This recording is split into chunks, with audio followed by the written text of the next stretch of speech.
warahmatullahi wabarakatuh. Hello, hai sobat wow sekalian. Welcome back to my YouTube channel.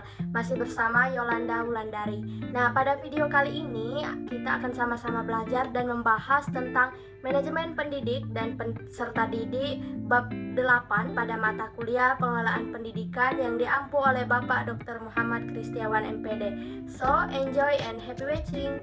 Terdapat dua materi pokok pada bab 8 ini. Yang pertama yaitu manajemen pendidik dan yang kedua manajemen peserta didik. Materi pertama dari materi manajemen pendidik yakni pengertian manajemen pendidik. Manajemen pendidik merupakan suatu kegiatan merencanakan, mengelola, dan mengorganisasikan, mengkomunikasikan sumber daya pendidikan atau pendidik agar dapat berjalan atau melaksanakan tugas dan tanggung jawabnya secara efektif dan efisien dengan maksud tercapainya tujuan pembelajaran atau tujuan pendidikan sebagaimana yang diharapkan.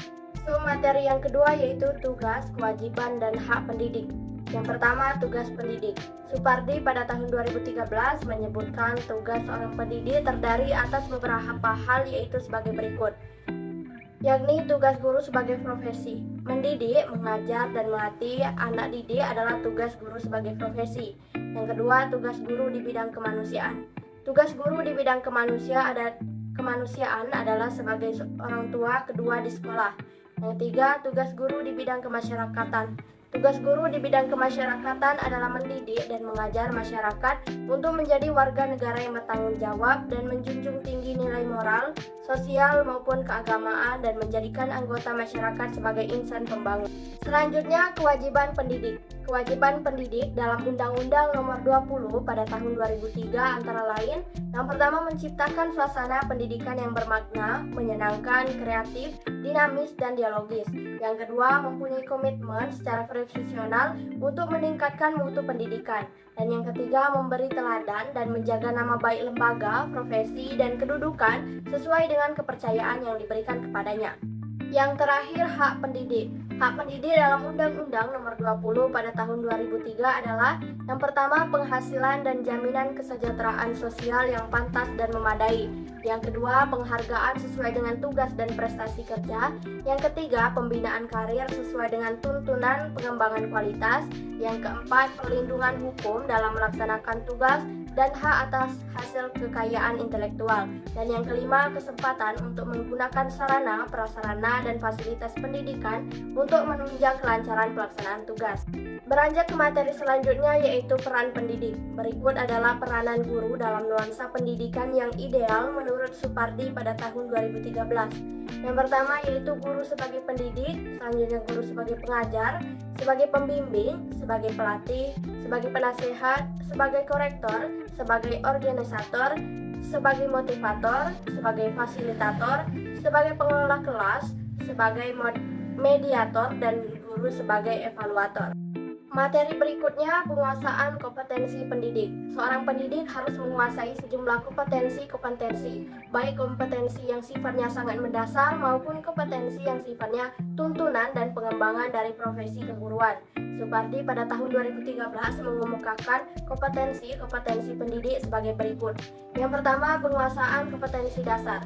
10 kompetensi versi CBT, kemudian oleh Departemen Pendidikan Nasional dijadikan sebagai profil kompetensi dasar guru di Indonesia, yaitu yang pertama menguasai bahan, yang kedua mengelola program pembelajaran, yang ketiga mengelola kelas, yang keempat menggunakan media atau sumber belajar, yang kelima menguasai landasan-landasan kependidikan, yang keenam mengelola interaksi pembelajaran, yang ketujuh menilai prestasi siswa untuk kepentingan pendidikan, yang kedelapan mengenal fungsi dan pelayanan bimbingan dan penyuluhan, yang kesembilan mengenal dan menyelenggarakan administrasi sekolah, yang kesepuluh memahami prinsip-prinsip dan menafsirkan hasil-hasil penelitian pendidikan guna keperluan pengajaran. Selanjutnya, penguasaan kompetensi pedagogik. Kepribadian, sosial, dan profesional dalam Peraturan Menteri Pendidikan Nasional Nomor 16 Tahun 2005 mensyaratkan kompetensi yang harus dimiliki seorang guru meliputi kompetensi pedagogik, kompetensi kepribadian, kompetensi sosial, dan kompetensi profesional. Lanjut ke materi selanjutnya yaitu rekrutmen dan seleksi guru dan staf. Yang pertama, kriteria dasar seleksi yakni rasional, ilmiah, objektif, berpedoman pada laporan analisis pekerjaan dan rencana perekrutan pegawai, efisien dan efektif, memperhatikan peraturan dan ketentuan yang berlaku, dilakukan secara objektif dan jujur, serta dilakukan dengan profesional. Yang kedua, cara dan metode seleksi. Yang pertama, seleksi persyaratan administrasi, seleksi pengetahuan umum, seleksi psikologi, seleksi wawancara, serta seleksi referensi. Yang ketiga, tujuan rekrutmen dan seleksi guru dan staf. Yang pertama, untuk menetapkan kebutuhan rekrutmen organisasi masa sekarang dan yang akan datang, hubungannya dengan perencanaan SDM dan job analisis. Yang kedua, untuk meningkatkan sejumlah calon pelamar kerja dengan biaya minimum. Yang ketiga, untuk membantu meningkatkan angka keberhasilan dari proses seleksi dengan menurunkan sejumlah pelamar kerja yang bermutu rendah atau bermutu terlalu tinggi dengan jelas. Yang keempat, membantu menurunkan kemungkinan pelamar kerja yang setelah direkrut dan diseleksi akan hengkang dari sekolah. Lanjut ke pokok materi yang kedua, yaitu manajemen peserta didik. Yang pertama, pengertian manajemen peserta didik. Menurut Nazevis pada tahun 1961, manajemen peserta didik atau Pupil Personnel Administration merupakan suatu layanan yang memusatkan perhatian pada pengaturan, pengawasan, dan layanan siswa di kelas dan di luar kelas seperti pengenalan, pendaftaran, layanan individu, serta pengembangan keseluruhan kemampuan, minat, kebutuhan sampai ia matang di sekolah. Jadi, manajemen peserta didik adalah suatu penataan atau pengaturan segala aktivitas yang berkaitan dengan peserta didik, yaitu mulai dari masuknya peserta didik sampai dengan keluarnya peserta didik tersebut dari suatu madrasah atau sekolah. Beranjak ke materi yang kedua, yaitu langkah-langkah perencanaan peserta didik. Menurut Asmendri pada tahun 2012, langkah-langkah perencanaan peserta didik yaitu yang pertama forecasting, yang kedua objektif, yang ketiga policy, yang keempat programming, yang kelima prosedur, yang keenam schedule, yang ketujuh budgeting. Selanjutnya, materi kebijakan penerimaan peserta didik baru. Kebijakan operasional penerimaan peserta didik baru membuat aturan mengenai jumlah peserta didik yang dapat diterima di suatu sekolah. Penentuan mengenai jumlah peserta didik juga didasarkan atas kenyataan yang ada di sekolah atau faktor kondisional. Materi yang keempat, sistem penerimaan peserta didik baru. Ada dua macam sistem yang digunakan dalam penerimaan peserta didik baru, yakni sebagai berikut. Yang pertama, sistem promosi, merupakan penerimaan peserta didik baru yang sebelumnya tanpa melakukan seleksi. Mereka yang mendaftar di suatu sekolah diterima begitu saja. Sistem yang demikian biasanya berlaku pada sekolah-sekolah yang pendaftarannya kurang dari jatah atau daya tampung yang ditentukan. Dan yang kedua, sistem seleksi. Ini dapat digolongkan menjadi tiga macam. Yang pertama, seleksi berdasarkan daftar nilai ETA murni. Yang kedua, berdasarkan penelusuran bakat, minat, dan kemampuan. Dan yang ketiga yaitu seleksi berdasarkan tes masuk. Materi selanjutnya yaitu kriteria penerimaan peserta didik baru. Kriteria adalah patokan-patokan yang menentukan bisa atau tidaknya seseorang untuk diterima sebagai peserta didik.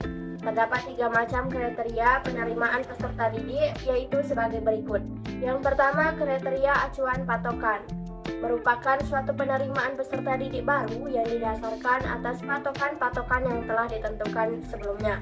Yang kedua, kriteria acuan norma, yaitu penerimaan peserta didik yang didasarkan atas keseluruhan prestasi peserta didik yang mengikuti seleksi. Yang ketiga, kriteria berdasarkan daya tampung sekolah. Sekolah sebelumnya sudah menentukan berapa jumlah daya tampung calon peserta didik yang akan diterima.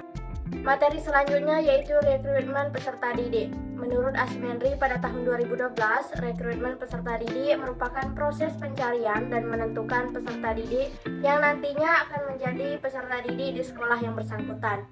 Penerimaan merupakan kegiatan yang pertama kali dilakukan oleh lembaga pendidikan maupun perguruan tinggi lainnya. Prosedur perekrutan peserta didik menurut Asmendri pada tahun 2012 antara lain sebagai berikut. Yang pertama, pembentukan panitia penerimaan. Yang kedua, rapat penerimaan peserta didik baru. Yang ketiga, pembuatan, pengiriman, atau pemasangan pengumuman. Yang keempat, pendaftaran peserta didik baru. Yang kelima, seleksi peserta didik baru. Yang keenam, rapat penentuan peserta didik yang diterima. Yang ketujuh, pengumuman peserta didik yang diterima. Dan yang kedelapan, pendaftaran ulang peserta didik yang baru diterima. Materi terakhir yaitu orientasi peserta didik. Orientasi merupakan perkenalan situasi dan kondisi sekolah yang diberikan kepada peserta didik. Situasi dan kondisi tersebut meliputi lingkungan fisik dan lingkungan sosial sekolah. Tujuan dan fungsi orientasi peserta didik antara lain sebagai berikut. Yang pertama, tujuan orientasi menurut Asmendri pada tahun 2012 yakni agar peserta didik lebih mengenal dekat mengenai dirinya sendiri di tengah-tengah lingkungan yang baru, agar peserta didik mengenal lingkungan sekolah baik di lingkungan fisik maupun lingkungan sosialnya. Pengenalan lingkungan sekolah yang demikian sangat penting bagi peserta didik dalam hubungannya dengan cara sebagai berikut, yakni pemanfaatannya semaksimal mungkin terhadap layanan yang diberikan atau yang didapat oleh sekolah. Selanjutnya yaitu sosialisasi diri dan pengembangan diri secara optimal. Yang keempat, menyiapkan peserta didik secara fisik dan mental agar siap menghadapi lingkungan baru sekolah. Yang kelima, peserta didik dapat mengerti dan menaati segala peraturan yang berlaku di sekolah. Yang kedua, fungsi orientasi menurut Asmendri pada tahun 2012 dibagi menjadi 3. Yang pertama, bagi peserta didik sendiri, orientasi berfungsi sebagai wahana untuk menyatakan dirinya dalam konteks keseluruhan lingkungan sosial. Wahana untuk mengenal siapa lingkungan barunya sehingga dapat dijadikan sebagai pedoman dalam menentukan sikap. Yang kedua, bagi personalia sekolah dan tenaga kependidikan. Dengan mengetahui siapa peserta didik barunya akan dapat dijadikan sebagai titik tolak dalam memberikan layanan yang mereka butuhkan. Dan yang ketiga, bagi peserta didik senior, dengan adanya orientasi ini akan mengetahui lebih dalam peserta didik penerusnya di sekolah tersebut. Selesai sudah pembahasan kita pada bab 8 ini. Semoga apa yang saya sampaikan bisa bermanfaat untuk kita semua. Mohon dimaafkan apabila banyak terjadi kesalahan dalam pengucapan dan lainnya. Untuk Sobat Wow sekalian bisa melakukan evaluasi pada bab 8 ini dengan mengklik link yang saya letakkan di description box. Terima kasih saya ucapkan. Sampai jumpa di video-video saya lainnya. Wassalamualaikum warahmatullahi wabarakatuh.